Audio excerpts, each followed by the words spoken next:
to shoulder, all for one. We keep holding each other, one for all, and no gender or faith. We are one. Everybody will get peace of mind.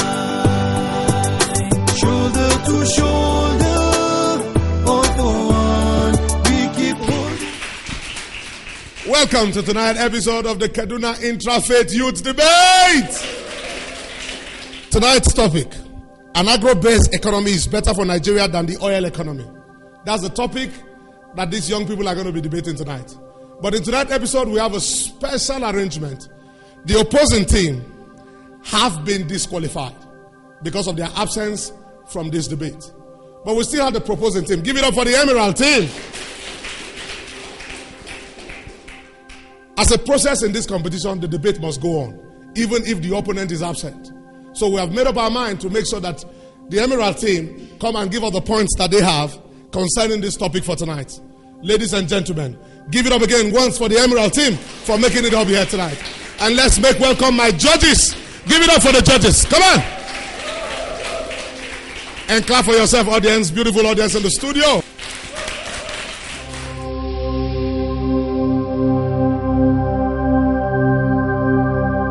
My name is Ben Sinogbe, and I'll be taking you through this wonderful experience. Tonight promises to be an exciting time, even though we don't have an opponent here tonight. But I can assure you, these young men are ready to give you good words that show that they know what the issues are in this country. Ladies and gentlemen, let's make welcome the Emerald team.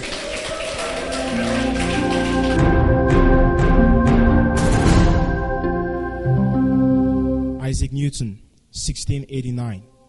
If I have seen further than others, it is because I was standing on the shoulders of giants. Resolve: an agro-based economy is better for Nigeria than an oil economy. But ladies and gentlemen, while it is yet important for us to give definitions, I find it fundamentally necessary to give you a background on the Nigerian economy. But before then, what is an agro-economy? According to Wikipedia, an agroeconomy is the application of economics to the production of crops and livestock, which is also known as agronomics. While an oil economy, on the other hand, is an economy that is run by crude oil production. Nigeria, with a gaining population of 167 million people according to the National Population Commission, has an unemployment rate of 24% and a 45% population below poverty line. Now the big question is, which of this can help our economy? The agricultural sector or the oil sector? But before you answer this question, it would interest you to know that a country's economy is determined by its GDP, that is, its gross domestic product. And a chart from Wikipedia showing the world's largest economy shows that the European Union collectively has a nominal GDP of 17,611 billion US dollars, while America as a country, first on the chart, has a nominal GDP of 15,076 billion US dollars. Do you know that if a country's economy were to be determined by its oil worth, then a country such as Saudi Arabia, which is first on the oil chart, ought to have been the world's largest economy? But you will be surprised to know that Saudi Arabia is the world's 20th largest economy. Ladies and gentlemen, this shows that oil does not determine our economy. Unfortunately, Nigerians have a tendency to believe that the oil sector is the savior of our economy. This mentality has grossly affected the agricultural sector, and as a result, as a matter of fact, has been an impediment to our economy as a whole. No wonder a professor from the University of Jos, a geologist, said that with the 37 billion barrels of oil remaining, if the current extraction momentum continues, then in about 41 years' time from now, our crude oil will dry up. Ladies and gentlemen, it means that our economy will dry up. Maybe these are mere speculations, but what if it were true? Would you rather hang the hope of our economy in the dicey sustainability of the crude oil sector, or you would rather hope or hunger economy on the inexhaustible potentials of the agricultural sector. Nigeria has a nominal GDP of $415 billion US. 14% of which was contributed by the oil sector alone, just 14%. But the agricultural sector has contributed as much as 40%. Ladies and gentlemen, I crave your indulgence not to attribute the glory of our economy to the oil sector, because as far as the Nigerian economy is concerned, an agri-economy is better for us than an oil economy. Thank you. Resolved. An agro-economy is better for Nigeria than an oil economy. According to the Wikipedia Internet Encyclopedia, agriculture provides employment for 70% of Nigeria's population. 82 million out of Nigeria's total area of 91 million hectares is arable, of which only 42% has been used. In 2001, agriculture provided 32% to Nigeria's gross domestic product. And according to the World Bank, the rate of GDP increased from 2.9% between 1990 and 1998. Assuming that the remaining arable land out of the 82 million hectares of Nigeria's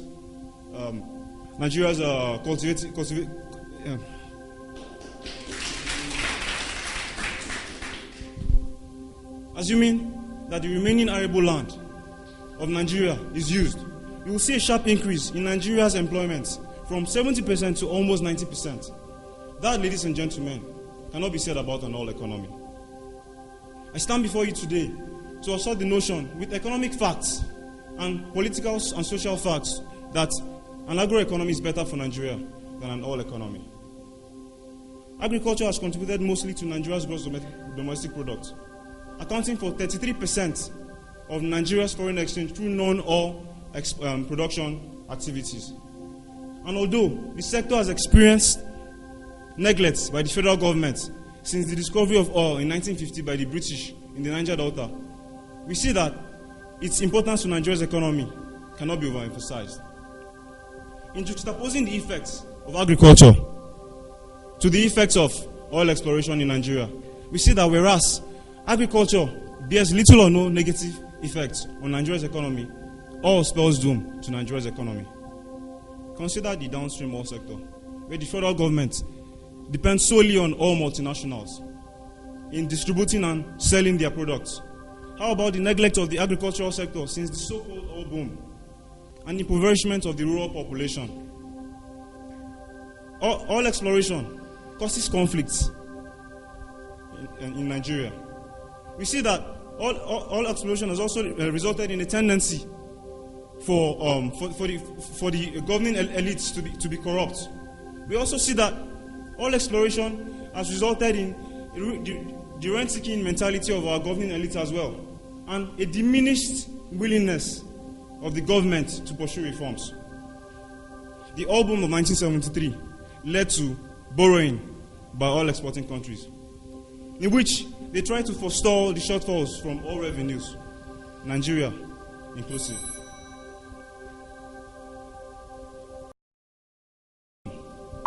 An estimate was done about the rate of GDP growth of Nigeria, and a 7.8% increase was noticed from non-oil production activities.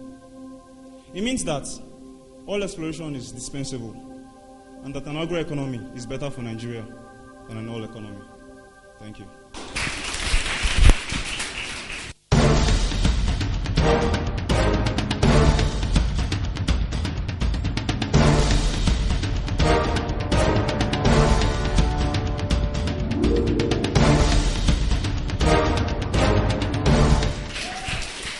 Great.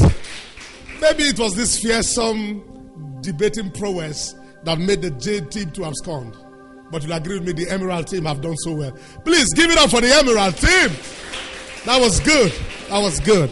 That was good. You got me convinced there. You got me start believing that an agro-economy is actually better than an oil economy. The judges, I would like to take your comments. And if I will take comments from the audience. Let's have our judges. Please give it up for our judges as I take comment from them. excellent presentation. You moved me to my chair and I started jumping because it is an issue that has been. I just want to add to you that the politics of agricultural development in the country lies with freeing the people from poverty. Because agriculture, as you alluded, has more potential to move people out of poverty. But oil is based on elite class, so you can't even dare go there. So the Nigerian government will continue to hold the agricultural sector at the subsistence level because they don't want you and I to be free. And I think it is a sector that if we give more emphasis will bring the needed development. Oil is a curse and is creating problems here. I remember when King Idris of Libya was told that oil was discovered in Libya. He started crying why his own nations were jubilating. So people were surprised. Why? He said, how he wishes this water. Water makes people to be in productive agriculture, but oil is a source of conflict. And we saw what happened in that. Thank you. Well done. Beautiful presentation. If you don't know, King Idris was the former head of Libyan head of state before Gaddafi. Nice introduction, powerful punctuation, and nice diction. But you made a statement that got me wondering. Though right statement though. You said by any National Population Commission population rated Nigeria at 167 million people. But very correct. But this data that you just gave was not the one conducted in the last census. So maybe probably should have told us the population growth of Nigeria. At what percent does our population grow? Then from that indices, you could, that would take you to 167 million people. Then, my friend, the other second presenter, you said you made mention of a data, and you dated it 1990 to 1998. And I was wondering what has happened between 1998, 1999, 2000. We are looking at a decade here, So you should try to update yourself so that you can be able to chew the meat of your presentation. I think I'll do the victory sign for you guys. You have the ball. But you need to polish more. On any day, if I'm to put my money and bet on a debating team, I'll bet on you guys. No amount of oil can make us stop producing food. Is there? So you have put your arguments well and you are grounded, but it's your skills now that's something that you need to let go as debaters. Because these arguments you are saying, I want to tell you that if these arguments go out to the public, you will make a lot of people happy that somebody is saying something that 70% of our Nigerian population will benefit from. Those are the arguments that we need for this day.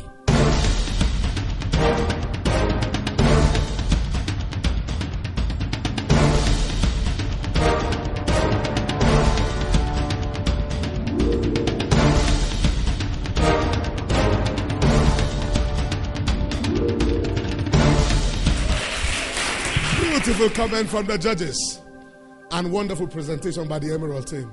Like one of my judges said, this is what Nigeria is looking for. People who know what the issues are, who can present it. And I believe strongly that the youths of this nation are making a bold statement. And the statement is that peace is possible, good governance is possible, leadership is possible in this country. I want to appreciate the Youngsters Foundation for this wonderful initiative and also the British High Commission for sponsoring this project. Ladies and gentlemen, we have come to the end, but before we go, I just want to bring on stage the Emerald team as a stand on my side. Give it up for them.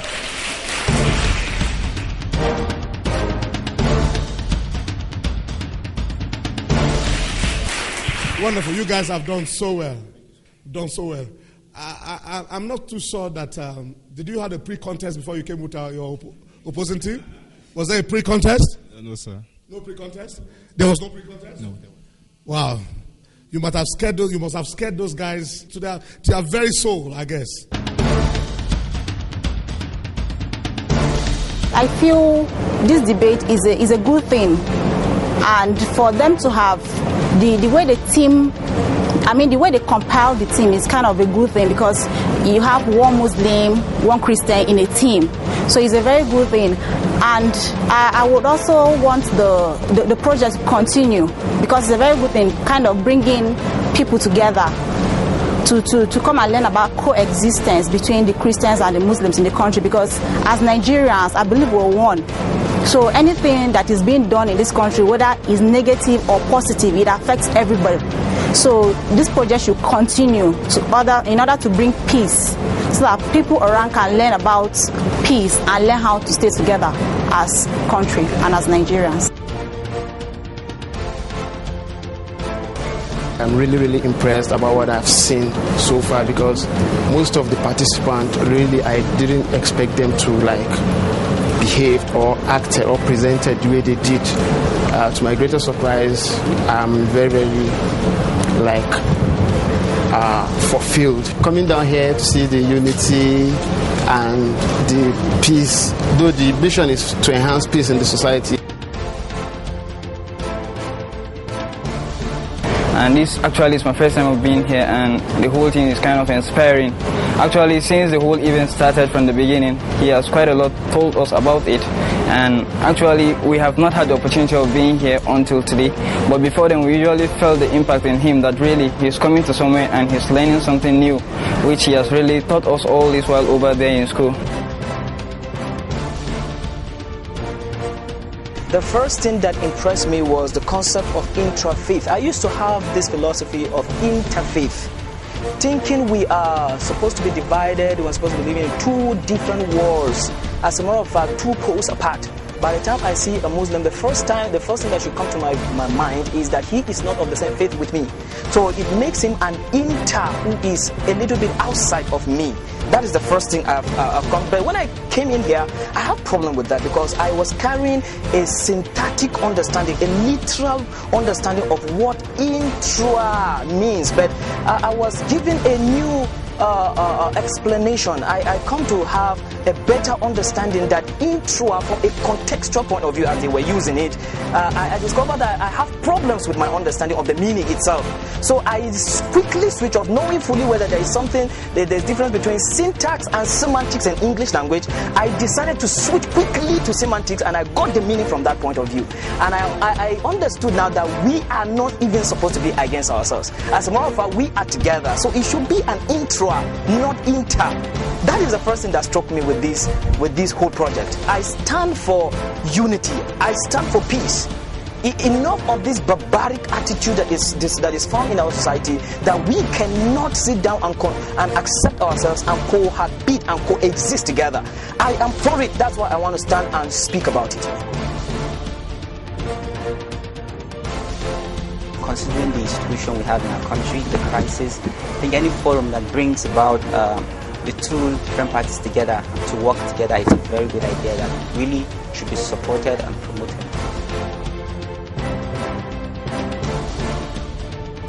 My experience today on this show is actually much more rewarding and fulfilling, because I've had the opportunity to be able to evaluate other debaters like myself.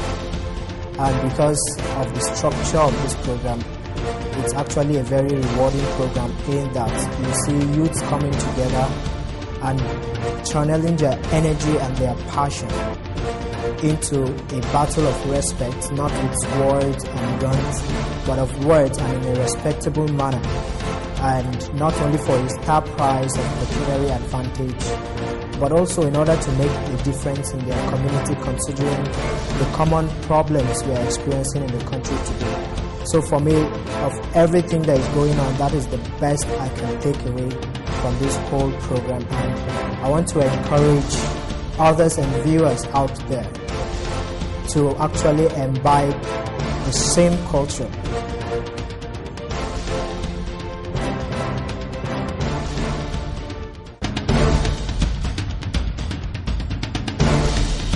Ladies and gentlemen, a wonderful team. Wonderful team. Please give it up for them. Wonderful team. They've done so well.